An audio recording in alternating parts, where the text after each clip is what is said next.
She got me to do it this time. I did. She yawned, and then I was like, oh, God, we got to start this. Hashtag yawn gang. Hi there, honey. Hey, how you doing? I'm doing pretty good. You ready to learn some stuff about the Bible today? Are you? What? What? I mean, I was in the same meeting you were in. Mm-hmm.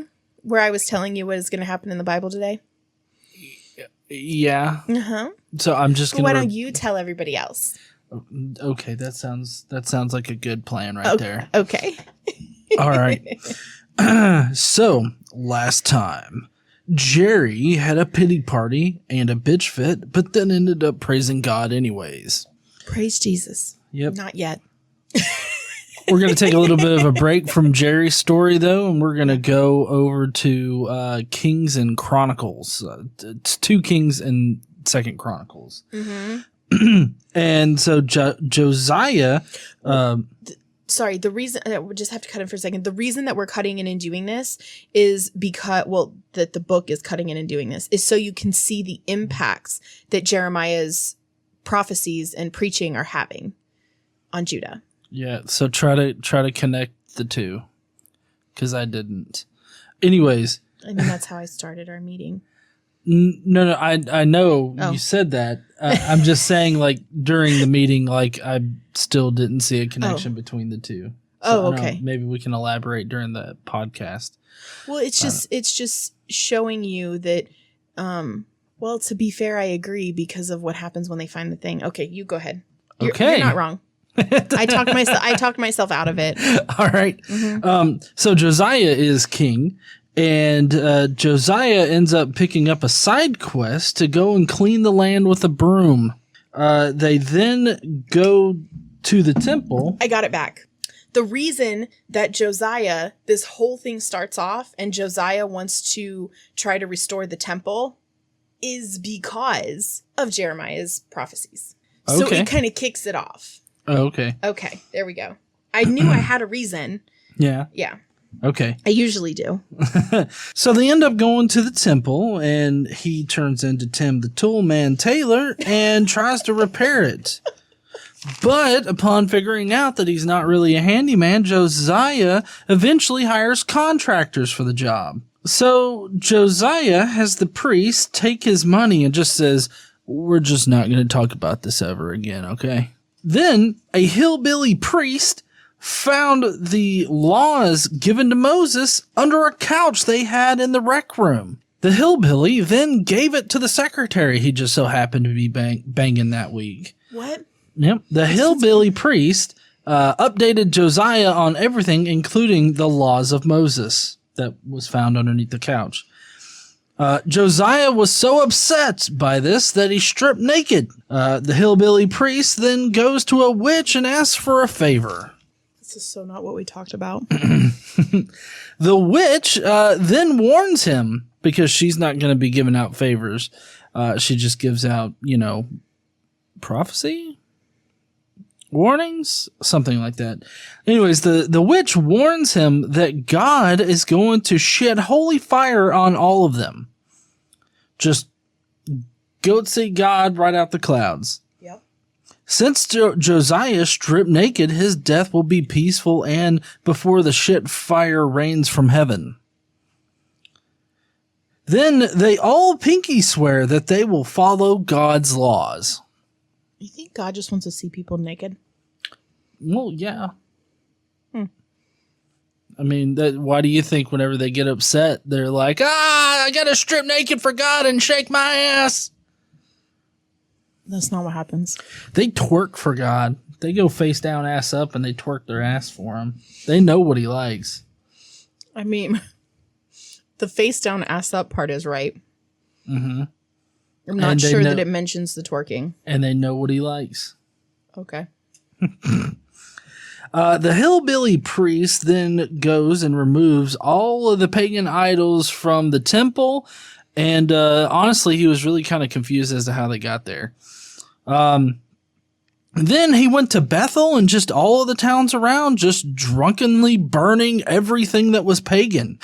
In Tophilth, He took a shit on the altar of balls, and then he shit on people's tombs and their bones. He was super drunk, or he was drunk on God's power. Okay. Oh, and then the hillbilly priest, he goes to Samaria and he utterly slaughters all of the priests for God. All of the priests of other religions, not all of the Yahweh priests. I don't know if Yahweh priests exist in Samaria. All of the high priests that sucked other gods' dicks, he killed them. Because that's what God loves. Because my God is a blood God. He spills blood from heaven above. You know that song? Not that version. Then the hillbilly priest comes back to Judah or Israel? Judah. And Jerusalem. Jerusalem. And he parties on Passover. And then Josiah becomes an anal king. And that's it for today. It's a long one, a little bit. Yeah, it's a little long. We're going to have to go over it. What? Yeah. There were a few things you just got a little bit wrong. You did get some things right. Like defecating on the tombs and the altar to balls? No. That's not I what could have happened. sworn you said defecate. I did not. I said desecrate. Oh. Whatever.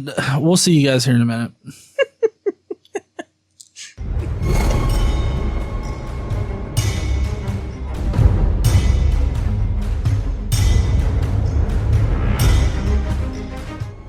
What's up, heathens? How y'all doing? So, as you heard, I'm a little wrong. Yeah, a little bit. I you say desecrate, but I cannot help but to picture him defecating on the tombs. And Yeah, I know everything. that's why you do the intro, because I tell you things and then your mind like warps them into this crazy ass version, and then we clarify. Yeah. Okay. Mm-hmm. All right. Well, I'm ready to learn. Yeah. Mm-hmm. Okay. All right. Well, like GE said earlier, we ended last time off where Jeremiah there was a plot against him and he was pissed off about it. He felt betrayed. Then he had himself a pity party, which ended up in him praising God because Jeremiah is weird like that. So this time doesn't really have it doesn't follow on like after that. Mm-hmm. But we're going to see some of the impacts of Jeremiah's preaching. And really, you're just going to see that at the very beginning, because once G and I kind of walked through it a little bit, he's kind of right that most of the impact of what you see happening has more to do with finding the book of the law of the laws of Moses. Mm-hmm. You're going to find, well, not really the laws of Moses, the laws of God as given to Moses, right? Mm-hmm. So you're going to see more impacts from that specifically. But it starts off because the king, Josiah, mm-hmm. and this is, at this point, we're in his 18th year of him being king. He realizes, like, he hears Josiah's preaching and he feels like maybe they need to make some changes to try to avoid fire and brimstone. Right. Right. Okay. So we're going to start off, and this is kind of jumbled because, as you know, this particular version is based off of the NIV, but it's compiled chronologically, mm-hmm. vice read outright. Right. So we've got a little bit blended in here of 2 Kings 22. I think we're going to hit 23 and 2 Chronicles 34 and 35. But it's going to kind of go back and forth to put the story together. So the story is more comprehensive. Okay. Okay. So here we go. You ready? My butthole's a puckered. Okay. In the 18th year of Josiah's reign, to purify the land and the temple, he sent Shaphan, son of Azaliah, and Maaseiah,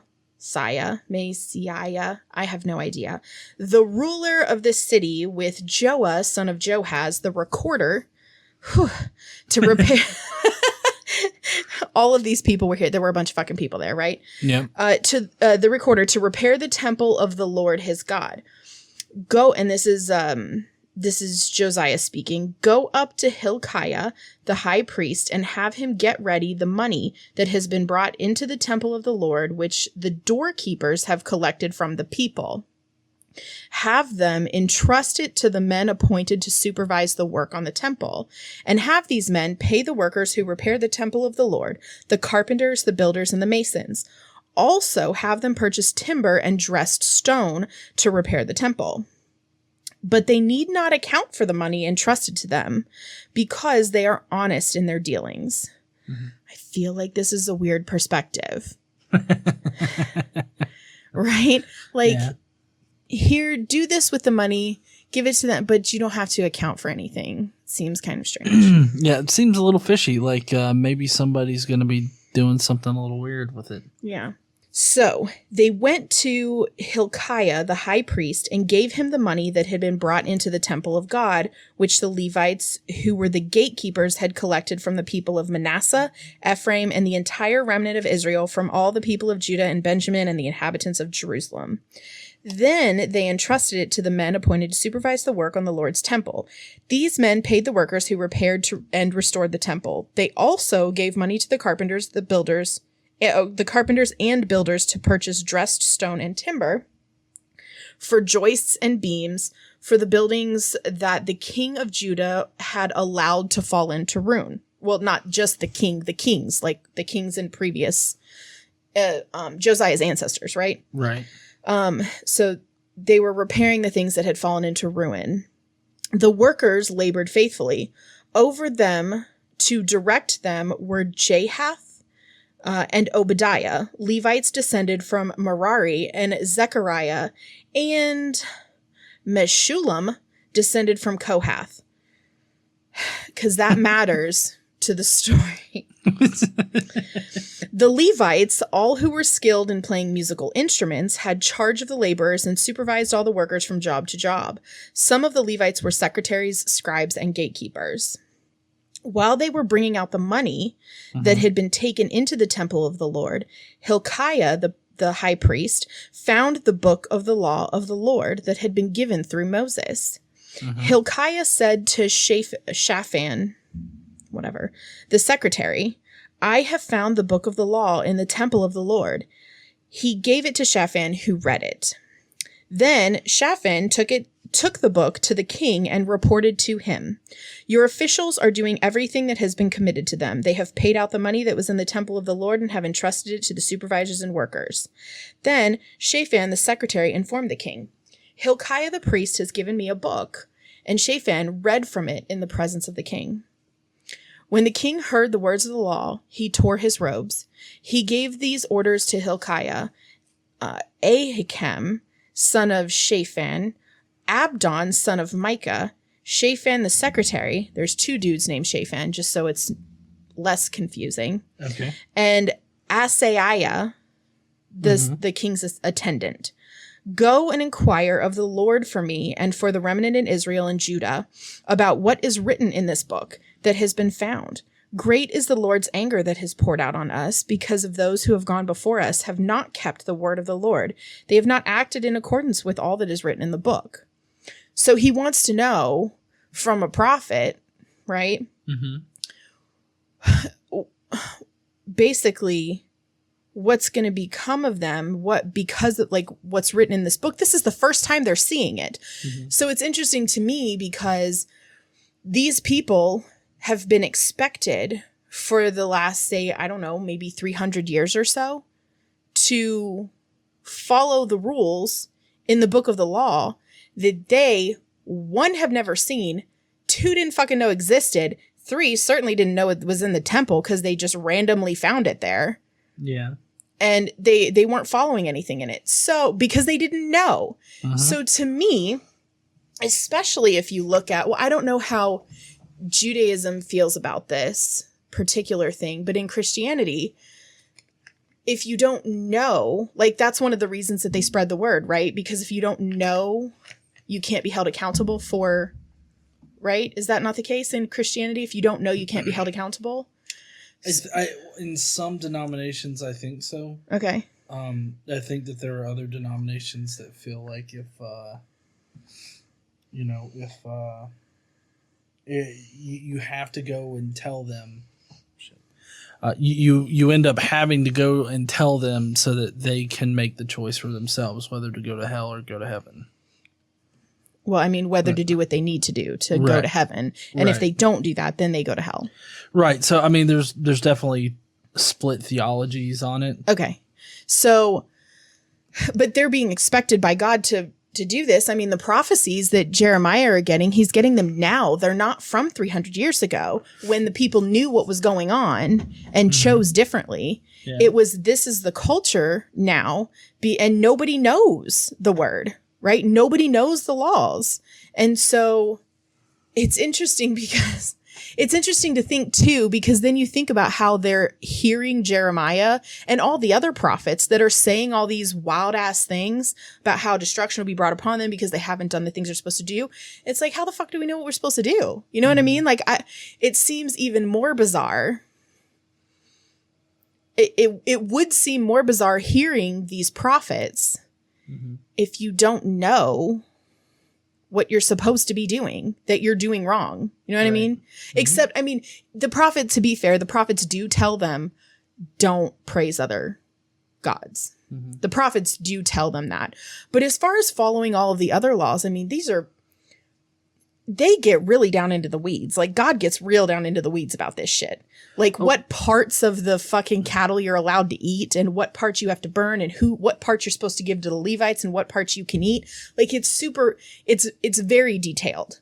Yeah. Well, also, I know it's been said with previous kings so far that, like you'd have a bad king and then a new king arises and it's like, and he did right in the eyes of God. But how would he have known? Yeah, if this was stuck underneath the couch in the rec room of the temple, how are they supposed to freaking know, like, how to do right by God? Did they just guess and just so happen to guess correctly? I mean... Yeah, I don't know. This seems like a gap here. A plot hole? Plot hole, yeah. It's definitely a plot. It's a hole of some kind. Okay, are you ready to continue? Oh, am I ever. Okay. So Hilkiah and those that the king had sent with him went to speak to the prophet, which really it's prophetess, Huldah, who was the wife of Shallum, son of Tokath, the son of Hazra, keeper of the wardrobe. He's the closet kid. Well, so, like, to me, I'm thinking he's watching guard over the wardrobe to Narnia. To Narnia. Don't thou'st go in there, weird shit abounds. Well, like, to be fair, like, I want to find this guy so I can get to the wardrobe so I can go see Shannon. As we all know, Shannon Q lives in Narnia. Yeah. Okay, so she lived in Jerusalem in the New Quarter. Not Shannon, Huldah, the prophetess. That's where she lived. So she said to them, to all the king's men that came, right? She said to them, "This is what the Lord, the God of Israel, says. Tell the man who sent you to me," which is Josiah the king. Yeah. "This is what the Lord says. I am going to bring disaster on this place and its people. All the curses written in the book that has been read in the presence of the king of Judah, because they have forsaken me and burned incense to other gods and aroused my anger by all that their hands have made. My anger will be poured out on this place and will not be quenched. Tell the king of Judah, who sent you to inquire of the Lord, this is what the Lord, the God of Israel, says concerning the words you've heard. Because your heart was responsive and you humbled yourself before God when you heard what he spoke against this place and its people, and because you humbled yourself before me and tore your robes and wept in my presence, I have heard you, declares the Lord. Now I will gather you to your ancestors and you will be buried in peace. Your eyes will not see all the disaster I am going to bring on this place and all those who live here." So they took her answer back to the king. So, like, what I'm hearing here is tell the king that God says he's going to kill him first. Yeah. I mean, that's what I'm hearing. Well, yeah. So that's definitely what it sounds like. It's like don't worry, I'm gonna kill you peacefully and lay you to rest peacefully before I fuck this place up. But here's what's fucked up. Now, this is a spoiler into next week, but Josiah is not. He does not die peacefully. He dies in battle. Okay. So, like, I don't know. Anyway, but point is, he's not going to see the total destruction, right? He's not going to see that. So, when they come back, they tell him everything. The king called together all the leaders of Judah and Jerusalem. He went up to the temple of the Lord with the people of Judah, the inhabitants of Jerusalem, the priests and the Levites, all the people from the least to the greatest. He read in their hearing all the words of the book of the covenant which had been found in the temple of the Lord. The king stood by his pillar and renewed the covenant in the presence of the Lord, to follow the Lord and to keep his commands, statutes and decrees with all his heart and all his soul, and to obey the words of the covenant written in this book. Then he had everyone in Jerusalem and Benjamin pledge themselves to it. All the people of Jerusalem did this in accordance with the covenant of God, the God of their ancestors. So now they're all covenant renewed, right? But we still have problems. Okay. As we have in the past, even if the people are like, yeah, we're going to do the right thing and we're going to pray only to God and in his temple. But, you know, if they don't remove all of the idols and Asherah poles and all of the high places and all the shit that they do for other gods, God's still mad, right? So Josiah brings about sweeping reforms because of the book of Moses, or because of the book of the law.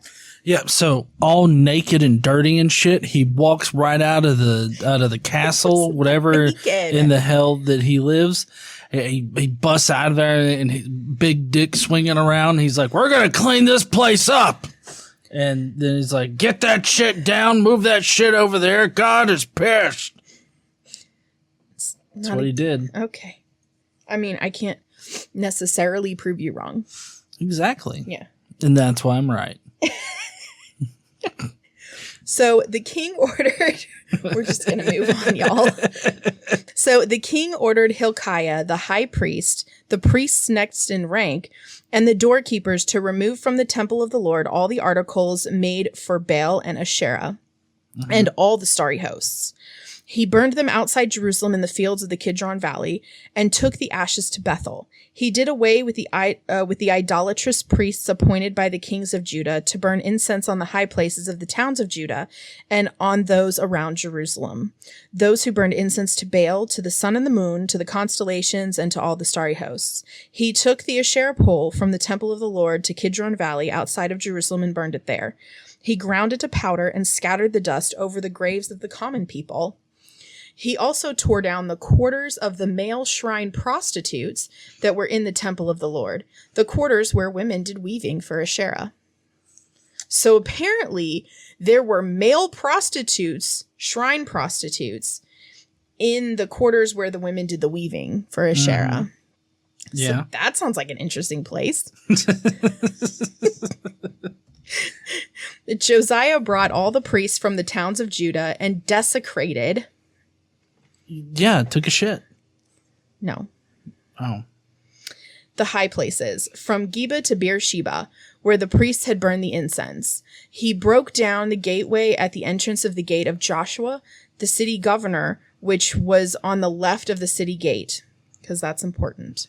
Although the priests of the high places did not serve at the altar of the Lord in Jerusalem, they ate unleavened bread with their fellow priests. He desecrated Topheth, which was in the valley of Ben Hinnom, so no one could use it to sacrifice their son or daughter in the fire to Molech. He removed from the entrance of the temple of the Lord the horses that the kings of Judah had dedicated to the sun. They were in the court near the room of an official named Nathan Melech. Josiah then burned the chariots dedicated to the sun. He pulled down the altars the kings of Judah had erected on the roof near the upper room of Ahaz, the altars Manasseh had built in the two courts of the temple of the Lord. He removed them from there, smashed them to pieces, and threw the rubble into the Kidron Valley. The king also desecrated the high places that were east of Jerusalem on the south of the hill of corruption. the one Solomon, king of Israel, had built for Ashtoreth, the vile goddess of the Sidonians, for Chemosh, the vile god of Moab, and for Molech, the detestable god of the people of Ammon. Josiah smashed the sacred stones and cut down the Asherah poles and covered the sites with human bones. Furthermore, Josiah got rid of them. Yes, he covered everything with human bones. I don't know where he got them, but that's what he did. Don't ask a crazy ass hillbilly where they get the human bones from. You won't like the answer. Furthermore, Josiah got rid of the mediums and spiritists, the household gods, the idols, and all the other detestable things seen in Judah and Jerusalem. This he did to fulfill the requirements of the law written in the book that Hilkiah the priest had discovered in the temple of the Lord. Josiah removed all the detestable idols from all the territory belonging to the Israelites, and he had all who were present in Israel serve the Lord their God. As long as he lived, they did not fail to follow the Lord, the God of their ancestors. I mean, basically, if a king smashes in a door and comes in there naked, screaming to get all this shit out of there, you just sort of obey him. I mean, I can imagine that would be so. Yeah, you just don't question the naked king that's pissed off. Or you'll get pissed on. Or shit on, apparently. Or shit on. He bend over and launch it. This is too much. We're going to continue. Even the altar at Bethel. So this is in Samaria, right? So even the altar at Bethel, the high place made by Jeroboam, son of Nebat, who caused Israel to sin, even that altar and high place he demolished. He burned the high place and ground it to powder. He burned the Asherah pole also. Then Josiah looked around, and when he saw the tombs that were on the hillside, he had the bones removed from them and burned them on the altar to defile it, in accordance with the word of the Lord proclaimed by the man of God who foretold these things. The king asked, "What is that tombstone I see?" The people of the city said, "It marks the tomb of the man of God who came from Judah and pronounced against the altar of Bethel the very things you have done to it." "Leave it alone," he said. "Don't let anyone disturb his bones." So they spared his bones and those of the prophet who had come from Samaria. Just as he had done at Bethel, Josiah removed all the shrines at the high places that the kings of Israel had built in the towns of Samaria that had aroused the Lord's anger. Josiah slaughtered all of the priests of those high places on the altars and burned their bones on them. Then he went back to Jerusalem. So he had himself a little holiday. Yeah. I would say the holiday is a good way to describe that. And when he goes back to Jerusalem, he decides, well, he doesn't decide because the calendar matters, but they celebrate the Passover for like the first time in a very, very long time. Mm-hmm. So we're going to continue. Josiah celebrated the Passover to the Lord in Jerusalem, and the Passover lamb was slaughtered on the 14th day of the first month. He appointed the priests to their duties and encouraged them in the service of the Lord's temple. He said to the Levites who instructed all Israel and who had been consecrated to the Lord, "Put the sacred ark in the temple that Solomon, son of David, king of Israel, built. It is not to be carried about on your shoulders. Now serve the Lord your God and his people Israel. Prepare yourselves by families and your divisions, according to the instructions written by David, king of Israel, and by his son Solomon. Stand in the holy place with a group of Levites for each subdivision of families your fellow Israelites, the lay people. Slaughter the Passover lambs, consecrate yourselves, and prepare the lambs for your fellow Israelites, doing what the Lord commanded through Moses." Josiah provided for all the lay people who were there a total of 30,000 lambs and goats for the Passover offerings, and also 3,000 cattle, all from the king's own possessions. Oh, yay. More animal slaughter. That's back. Tens of thousands, right? Yep. Yeah. His officials also contributed voluntarily to the people and the priests and Levites. Hilkiah, Zechariah, and Jehiel, the officials in charge of God's temple, gave the priests 2,600 Passover offerings and 300 cattle. Also, Conaniah, along with Shemaiah and Nathaniel, his brothers, and Hashabiah and Jael and Jozabad, the leaders of the Levites, provided 5,000 Passover offerings and 500 head of cattle for the Levites. Wow. I hate all these names, and then it's like Nathaniel. Nathaniel. And Josabad. Josabad and Nathaniel.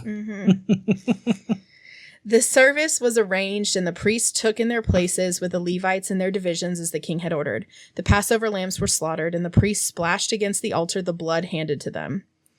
You know, do you think Josiah looked at the laws of Moses and how they're supposed to celebrate Passover, and he's like, holy fuck, did you know this calls for 30,000 animal slaughters? Fuck. Where are we going to find that? We basically live in a desert. Hey, apparently they have plenty of lambs and goats, because if they can slaughter 30,000 and still fucking have some, they're doing all right. Yeah. I mean, do you think about it from the lamb's perspective? It's like, we have not had a culling in many years. Oh shit! Jinxed us! Okay, so they were slaughtered, splashed the blood. This is the thing that's fucked up to me. The priests splashed the blood against the altar. Okay. While the Levites skinned the animals. Yeah, and then that's the next line in the laws of Moses. Oh, and then it tells us we're supposed to play with the blood and paint the walls with it? Mm-hmm. The fuck is this? They set aside the burnt offerings to give them to the subdivisions of the families of the people to offer to the Lord, as it is written in the book of Moses. They did the same with the cattle. They roasted the Passover animals over the fire as prescribed and boiled the holy offerings in pots, cauldrons, and pans and served them quickly to all the people.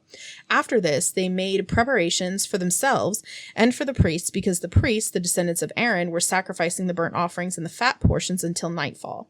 So the Levites made preparations for themselves and for the Aaronic priests. The musicians, the descendants of Asaph, were in the places prescribed by David. Asaph, Heman, and Jeduthun, the king's seer. Jeduthun. Jeduthun. And Heman. And He-Man. I feel like Jeduthun is what Ryu, I think it was it Ryu? Maybe Ryu that does Hadouken, except he's like Jadouken. Jeduthun. Oh, Jeduthun. Sorry. Yes. Jeduthun. The gatekeepers at each gate did not need to leave their posts because their fellow Levites made preparations for them. So at that time, the entire service of the Lord was carried out for the celebration of the Passover, and the offering of burnt offerings on the altar of the Lord, as King Josiah had ordered. The Israelites who were present celebrated the Passover at that time and observed the festival of the unleavened bread for 7 days. The Passover had not been observed like this in Israel since the days of the prophet Samuel, and none of the kings of Israel had ever celebrated such a Passover as did Josiah, with the priests, the Levites, and all Judah and Israel who were there with the people of Jerusalem. This Passover was celebrated in the 18th year of Josiah's reign. The other events of Josiah's reign and his acts of devotion in accordance with what is written in the law of the Lord, all the events from beginning to end are written in the book of the kings of Israel and Judah.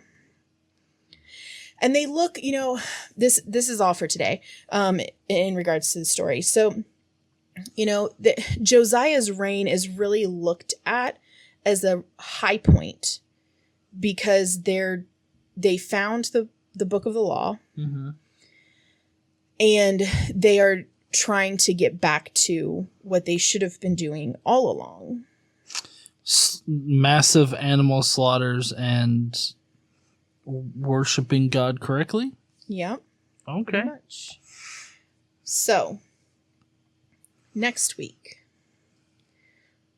we know, as Jeremiah has already foretold many times, that it doesn't matter what the Israelites do.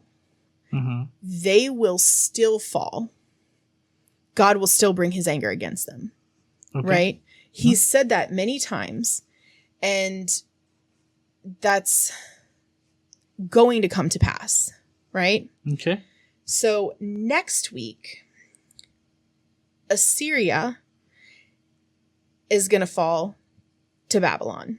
All right. All right. Babylonia. Okay. The king's going to die, and we're going to get a new king, which we kind of already talked about. I wouldn't have told you that, but I already spoiled it, sort of. So Josiah is going to be killed in battle. We're going to get a new king, and he is going to be taken captive and kind of made into this puppet king, where he is the king, but he's being controlled, kind of like the deep state shit that goes on in the U.S. right now, and how the apparent leaders really are not the leaders. They're being controlled by Trump from behind somehow. He's got his hand up Biden's ass, and he's, I don't know. I'm not sure how that exactly works, but that's what I'm hearing on the dark webs, the webs? IDW. IDW? I learned this term yesterday, the intellectual dark web. Oh, the intellectual dark web. Yeah. Oh, I mean, how... I wonder how do you access the dark web? Is it like the regular web? You just got to know which corner of the room to go to? No, I mean, there's like a secret handshake and stuff. Oh, is there? Yeah. So anyway, there's going to be a prophecy. We're going to get, so at the beginning of next week's, the next lesson, we're going to be in Kings and Chronicles again, 2 Kings, 2 Chronicles again. But then about halfway through, we're going to go back into Jeremiah. And Jeremiah's going to have prophecy and make predictions. And it's the priests are going to confront him about the things that he says, right? Okay. And he's going to be charged. Jeremiah is going to get charged. Yes. It does not go well for him. So. Oh, Jeremiah's getting fucked up. Yeah. But there is a defense, and we're going to talk about what that is and how he's defended by others, etc. Okay? Okay. And then I'm not going to tell you what happens to him, but there's another guy who was also a prophet and did the same things that Jeremiah did, but things didn't really turn out well for him. He was killed. Oh no. Yeah. So I'm really unsure why we don't have a book to this guy when we have a book to Jeremiah, but this guy was doing the same exact thing. Also, it seems like, is this guy like a legit prophet or no? Or I mean, if he was doing the same things as Jeremiah, preaching the same message, then he would have been a prophet. It seems so, but like, I don't know. I have to wonder, like, what was their method for determining who was the real prophet and who was the false prophet? Or honestly, if the people, before they got the book of the law, if the people would have even known that there was a difference. Yeah, I don't know. Anyway, that's where we are. So that's what we're doing next week. Yeah, I mean, they never really speak about how people outside of the prophet would know whether or not the dude's a legit prophet. Yeah, they never talk about that. They do talk about the punishment for listening to false prophets or for being a false prophet, but they never talk about the method for determining if a prophet is true or false. I think that it's, if the prophet is saying good shit about you, he's probably a false prophet. There ain't no good shit about you. You know what's funny is that's actually kind of how it's been. Yeah, that's my point. The ones that preach fire and brimstone are usually rejected, and the other prophets are saying, "Oh, everything's wonderful. There's peace everywhere." Blah, blah, blah, blah. Well, yeah, but also here's another thing to throw a wrench into this whole prophet game. Mm-hmm. How do we know that it's not God? Using like lies, like, because you remember that one time he used an angel or something like that to spread lies to all of his prophets except for one prophet. Mm-hmm. How do you know it's not a situation like that? Like maybe all of the fire and brimstone ones are lies from God, and the other one is the one that's truly from God. There's really no way. Here's the crux of the entire issue. You're never going to fucking know, and you're never going to do it right. Yeah. Well, which all of this kind of plays into the current context of like the election and stuff, because you got so many fucking prophets that were prophesizing that, Trump was going to stay in power. And it kind of seems like these are lies from God now. Well, I don't think if you've listened to some of them, they'll tell you that they sinned because they misinterpreted what God said. So of course it all falls on them. It's never going to fall on God because they can't, that doesn't jive with their whole God is perfect thing. You know what I mean? It doesn't jive with that. So it's obviously not God, it's them. If God's perfect, why would God lie? I mean, I don't know. I guess lying's fine. Yeah. All That's right. the moral of the story today. Lying is fine. We hope that you guys enjoyed the podcast today. Enjoyed the Bible study. If you will, please go down below. Let us know in the comments what you think about today's lesson. Not about lying, but about Josiah and being naked and kicking down doors and kicking ass. Mm-hmm. Yeah. Also, if you like this kind of content, make sure you subscribe and like. Yeah. And then, finally, don't forget to stand up and use your voice. Bye, heathens. Bye, y'all.